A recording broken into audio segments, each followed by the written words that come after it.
What up, Canes fans? This is the Better Canes podcast. I'm known as Better Duck on Twitter. I'm going by the name of Chill for this season. I just rewatched the Bethune Cookman Miami Hurricanes football game Sunday morning. I wanted to get into another viewing. I had a lot of distractions going on yesterday. Wasn't glued to the screen the entire time, but I watched it. Very pleased with the results, and I'm just going to give my thoughts on my initial reactions following the big win, 70-13, right? Big day from the offense. Love to see the running the ball like that. That's real football. That's physical football. I'm not going to talk about quarterback play or wide receivers. There's a million other Canes podcasts you can get that from. If you hear any wind noise or anything, it's because I'm outside. I'm walking around trying to get a little bit of exercise. Had a lot of TV watching yesterday, and there's going to be some tonight. Looking forward to the FSU-LSU game. It's great to have college football back. And let me just give you my initial thoughts. I'm really impressed by Mario, Coach Cristobal. He's a serious dude. Great to see him explode on the DB. The safety after the big, huge interception, and he spiked the ball or whatever. I don't think that should be a penalty, but it is, and it was good to see Mario immediately snuff that out. I like seeing that, especially in a game like that with, little emotional motivation. In a game like that, you shouldn't be, really going crazy over making big plays in a game against Bethune. Save it for the bigger games. But whatever, the kids were having a good time. Kind of a ticky-tack call, but what I want to talk about, what I want to address here is incremental improvement. I've seen some reactions, some tweets, and some other videos and podcasts and stuff talking about getting things cleaned up, getting the secondary cleaned up. Bethune Cookman was able to make some really big plays in the passing game by breaking containment and throwing the ball downfield. There were some good plays made by Bethune Cookman. And I just wanted to address what cleaning up... You can't clean that stuff up any more than defenders could clean up their poor tackling on Reggie Bush or Devin Hester. The reason that plays like that happen is because one player is bigger and faster, or in the case of Bush and Hester, just a lot faster. So it's not coincidence that guys had poor tackling technique against Reggie Bush and Devin Hester, or Ted Ginn, or whoever you want to, pick out of that thing. Sadly, the recruiting over the past few years on those skill positions in the secondary and the cornerback stuff has not been that good. Those kids aren't going to get that much better. The reason that they're not containing the perimeter is because they're not that good. They're not that big, and they're not that fast. And they've been taught right. This isn't a coaching thing. It wasn't a coaching thing before. It's a recruiting thing. And we have recruited poorly at the cornerback position. Not personally attacking these kids, but Bethune Cookman was able to make a lot of plays by breaking containment, by that quarterback getting outside the tackles and then throwing the ball downfield. The pass rush is to blame. That wasn't nearly as good as I had been expecting. People really hyped up those edge rushers, and they didn't do too much. Excuse me. But let's talk about incremental improvement, getting better every week. I said before on several occasions, I don't have a magic win number. I don't have a benchmark that needs to be met. I don't need the Canes to win the ACC or even the Coastal this year. What I need is for the team to improve in all three phases of the game and just look better than they have the past few years. The ball bounce is funny. Football's a weird game. You can lose games where you outplayed the other team. You can win games where you got outplayed. Win totals, they can be deceptive. But seeing noticeable improvement in all three phases of the game, that's not deceitful. And we saw that yesterday in the offensive line. The offensive line looked much improved. Not perfect, not totally dominant by any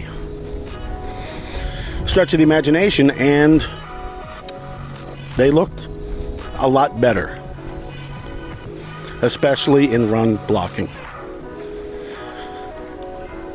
Can some of it be that they're playing Bethune? Some of it. But in the past couple of years, we've played those smaller opponents, and Miami's really struggled to move the ball. And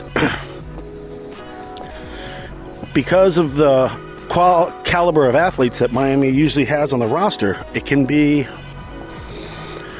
deceptive because they can rush it 15 times for a net of 3 yards,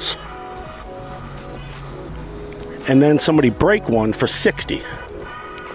That's not a real running game. If you watched the Gators-Utah game later on in the evening last night, you saw at the end, when it came crunch time, one team was able to run the ball, and the other team was dependent on throwing the ball. And that decided the game. The team that could run the ball won. The team that was dropping back and trying to throw the ball inside the red zone struggled. That's football. Got to be able to run the ball dominantly. It's not just something you do to keep the other team off balance. It's a contact sport. And you don't really beat up the other team by throwing the ball. At the end of the game, Utah had nothing left. Florida was getting stronger. Their quarterback was getting stronger. And they won the game. That's what we need to look for University of Miami when it comes to running the ball. I like the running backs. They looked good. Franklin and Parrish both look really good. I like big running backs. And we're looking for incremental improvement, realistic expectations. Same thing on the defense. Defense did a good job of stopping the run. They did a good job of tackling. But the downfield plays and the perimeter plays were pretty poor. And I don't think that's something that coaching can clean up. Yeah, they can get a little bit better. Tweak technique a little bit. Tweak the scheme a little bit. But as far as dominating one-on-one matchups, they just don't have the personnel right now. And the best asset that Mario has is his ability to recruit, because college football is a talent game. Nobody's out there really winning consistently with less talent. And Miami isn't going to have a program like that comes in and plays perfect fundamental football and executes flawlessly with underskilled players to beat good teams. It's just not the way that the program is built or football is played in South Florida, high school and Pop Warner levels. The best thing we have is that Mario is a excellent elite recruiter. So it's going to take a couple of years to get in players on the corner and linebacker positions that are a lot better than the players that are there now. It's not a personal knock on them, it's just the way it is. So overall, very pleased with the win. 70 points, that's crazy. You know, next week I play Frank Gore's kid, right? I wish he was on the team. Everyone keeps telling me he's not a Division 1A type player or whatever, but you know how that goes. So, just a quick, short recap, or like my thoughts off the top of my head. Sorry if this thing isn't flowing too good. It's hot as a bitch out here. I'm walking. and going to get the podcast cranked up again. I don't have any sponsors or advertisers to put on here. All I ask is that if you see me posting stuff about the Fort Lauderdale sewage issues or the current election for the city commission seats, that you maybe throw me a like or a retweet. The news is no longer covering the sewer breaks. They happen every day. Somebody got to the news media, so they're not covering it anymore. I seem to be the only one. I get tips. If you see sewage breaks, hit me with a tip.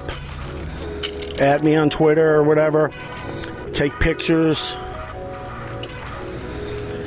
Because otherwise these guys are just going to keep patching the breaks as they happen and issuing new permits to build condos with hopes that they can just kick the problem to the next election, to the next sucker that gets in there. Because the truth is, there's not really an easy fix. It's going to take 20 or 30 years and millions, hundreds of millions maybe, to fix this thing. They've got to dig up houses in exclusive neighborhoods to replace pipes. Like, it's a nightmare. It's not like, everyone's like, oh, they need to do something.